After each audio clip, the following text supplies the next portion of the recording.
folks. Welcome back to the Gambit update for Monday, February 13th. Our new intro track. It's the cut. That's the cut. I'm Andrew Essick. Sean Crocker. We've got some news for you this week. Yeah, we do. God. Have we got some news? Not unlike for last you? Week or next week. Wow. We've got news for you. Not like any of those past weeks where we've done stuff and updated you on non-news. It's Valentine's Day tomorrow. Yep. But anything interesting happened this weekend, Sean? Update us on your Nothing.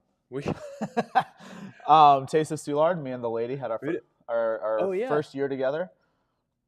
Benchmarked by a. That was your first gathering. First date. First outing as a couple. Yeah. Yeah. Wow. We ran Congrats. into all of our friends, who none of which knew that we were going on a date that day. And it's been that way ever since. It's been that way ever since. Yeah, so that was fun. We took Earl out to Taste of Soulard. He had received every pet. He got a lot of attention. Yeah. Yeah. Yeah. I think our dogs get a lot of attention too, but I think a lot of people don't see them. They're vertically challenged. Small. Earl gets seen. He's tall. Well, and we also put him in his coat. Anytime we see a That dog in a Carhartt jacket, vest. yeah, he's a sharp-looking guy. You still need to figure out something to put in his pockets, though. Yeah. I vote for a little, like, can you get a novelty pack of Marlboro Reds or something to put on Amazon, like a fake, like some fake cigarettes. There's something there. Cool. I was going to say we need to come up with a better intro for two people that really don't do anything that exciting. I did a Scotch tasting with Rob Schmidgen's dad put on a Scotch tasting, so Rob was there and a couple other people that John was supposed to be there, couldn't make it. So we had Dan was there and Dan's dad and my dad was there. So it was pretty interesting. I know my grandfather drank a little bit of Scotch. My dad just kind of dipped his toe for a while into the Scotch realm. So I've tasted it before, but hadn't really didn't love it. Yeah. So just kind of it's more of a bourbon guy. Did you gain a new appreciation for the mossy liqueurs? No, it gave me a savage hangover. But it's one of those things. Also, don't drink that much. Yeah, that's also true. It's one of those things that this guy shows up. He's a former professor or a retired professor from SLU, and loves Scotland and Scotch. So he shows up in a kilt. Sure. Goes to Scotland twice a year. He's on a mission to cover every distillery in Scotland. He's been to 58 of them or 55 of them or something, and there's 138, and that's wild. Some of them you're not supposed to be able to get access to, so he's on a mission to talk to the right people and get into it. So really, and it's just one of those things super interesting to learn about something that you don't know that much about from somebody who's really passionate about it. So even though it's not the best, your favorite subject matter, even though it tastes like grass and it makes you feel terrible. He started us off really tenderly. Tenderly. Yeah. Anyway, can you use the word tenderly without it being creepy? No more than you can moist. Yep. So Valentine's Day partner WOD coming up tomorrow. Yeah. What's in that workout? It's the same workout we've done a bunch of times. It's a partner workout. So burpees, sit-ups. Bring a friend. Calories, kettlebell swings. Good times. Did we get did we ever actually put a discount code together for people to bring a friend? No, but I'll do that. An official bring a friend. Email Sean if you have somebody you want to bring in. We'll get a code out to you guys if you're trying to bring somebody. We'll get that, and as an extra treat for those that actually watch the update show, bring your friend in for free of charge for the partner WOD. I forgot I have to make those titles go away before I bring in the next one. Weightlifting max out recap. Yeah. How did that go? Good. I was just pulling up some gold stars on there. Yeah, every member that did the weightlifting somewhat consistently PR'd. Mm-hmm. And even everyone that didn't do it somewhat consistently still PR'd generally.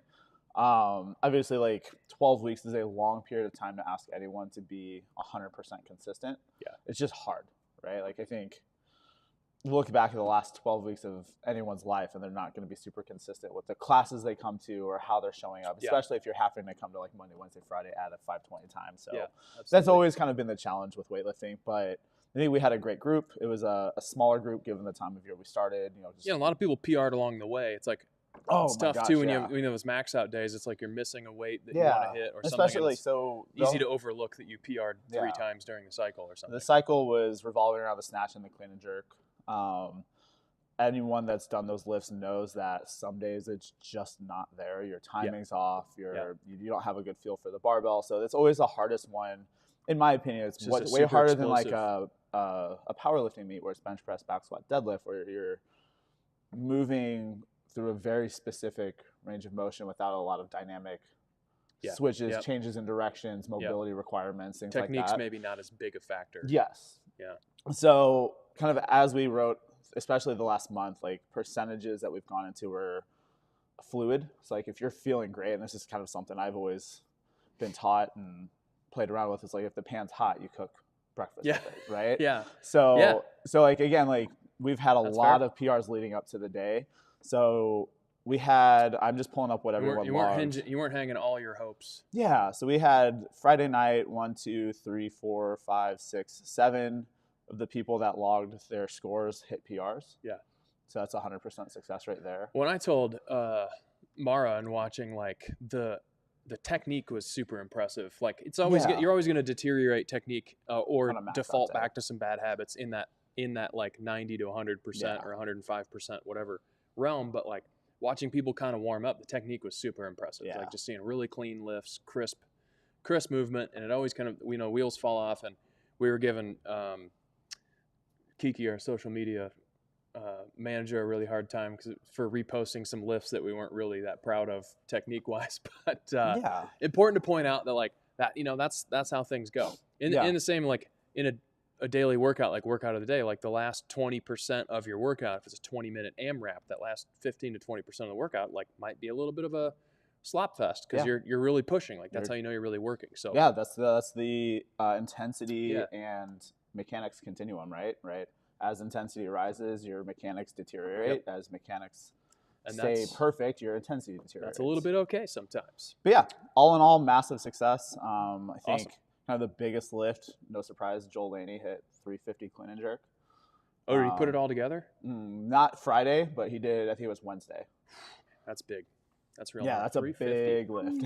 It's a big lift. I knew he hit the 350 clean earlier, and then he hit the 350 jerk. Yeah, right? So put it all together, and that's big. A lot of times people can't put that together. I know Clayton. Well, I know just last year at the, we could probably talk about this all day. I don't want to spend too long on it. Yeah, last year he push jerked kind of a messy 315, and he was super happy with that. So to hit a year later, come back and hit 350 is big. Insane. That's big. Without taking drugs, that's a big improvement. Yeah. Well, he doesn't, and maybe that's a longer term like podcast topic. But Joel's one of the most squeaky clean people I know. Doesn't drink, eats super clean. I've had some of the most annoying conversations with him about supplements and to the depths that he goes to research it. Yeah. So he also takes my favorite supplement, the Swolverine ZMT. Nighttime supplement, now available in capsule form for those of you that don't like the this episode of the Gambit Update Show, brought to you by Swolverine ZMT, now available in capsule form. Check it out. Yeah, and Swolverine, if you actually want to pay us to say that next time, we're here. Yeah. Anyway, moving on. CrossFit Open starts this week. Man. Yeah, right before Mardi Gras hits. So that's always, that's a weekend of intensity there. People want to get bummed out about it, but hey, it happens to us every year now. The Open is just wrapped around Mardi Gras. It just is what it is. And we've been doing Mardi Gras for 12 years. I'm not giving up on it now. No. We had to skip. I think this is 12. We skipped 1 year. It might be 13. You've been doing Mardi Gras. I'll have to do the math. You've been doing Mardi Gras as long as the Open has been around. We did our first Mardi Gras technically, I think, before the gym was really open.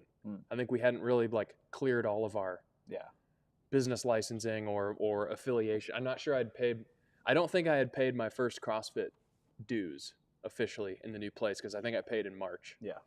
And so we technically did our first Max Effort Mardi Gras before we were an affiliate. So it's kind of like it's just going to stay with us forever. Yeah. So that's anyway, the Open, we'll get to Mardi Gras. The Open starts on the 16th.